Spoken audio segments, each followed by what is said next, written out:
புயல் அடங்கிய மறுநாளே ஒரு புதிய அமைதி என்னுள் பேசத் தொடங்கியது. இந்த அமைதியில் தான் விரதத்தின் உண்மை எனக்கு தெரிய வந்தது. விரதம் நேற்றின் நிகழ்வுகளை பற்றியதல்ல, அவை இன்று எங்களை எந்த உள்ளிடத்துக்குள் அழைக்கின்றன என்பதை பற்றியதே. அந்த மறு அதிகாலை நிசப்தம் ஒரு உண்மையை விதைத்தது. பயணம் புயலில் முடிவதில்லை, புயலுக்கு பின் உள்ளத்தில் எழும் விழிப்பில் தான் தொடங்குகிறது. சித்தர்கள் சொல்வது போல் பயிற்சி என்பது உடலை மட்டும் செதுக்குவதல்ல, உள்ளத்தின் அதிர்வை அமைதிப்படுத்துவதும் கூட. அதுவே ஐயப்பன் தரும் ஒப்படைப்பு, உள்தாழ்வு. அருளின் முன் உள்ளம் சற்றை தாழ்ந்து நிற்கும் அந்த புனித தாழ்வு. அது பலவீனமல்ல, உண்மையை எதிர்கொள்ளும் துணிவு.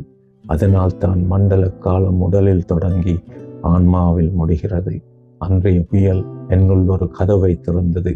அடுத்த நாள் அமைதி அந்த கதவின் ஊடாக என்னை கடத்தி சென்றது. அந்த 2ஆம் நாள் என் உள்ளம் ஒரு பாடம் சொன்னது. நிமிர்வதை விட முதலில் உள்ளம் தாழும் அந்த புந்திப்பை கற்றுக்கொள். அன்றிலிருந்து அந்த உள்ளார்ந்த தாழ்வே விரதத்தின் துடிப்பு. நான் தனராஜன், சுகப்படும் படுத்தும் விவசாயி. இது என் களப்பணி. உடல், மனம், ஆன்மா ஒவ்வொரு விதையாக நாம் விதைக்கும் வித்துக்கள் இவை. நாம் விதைப்பதே நமக்கு அறுவடை. சுவாமியே சரணமையம்.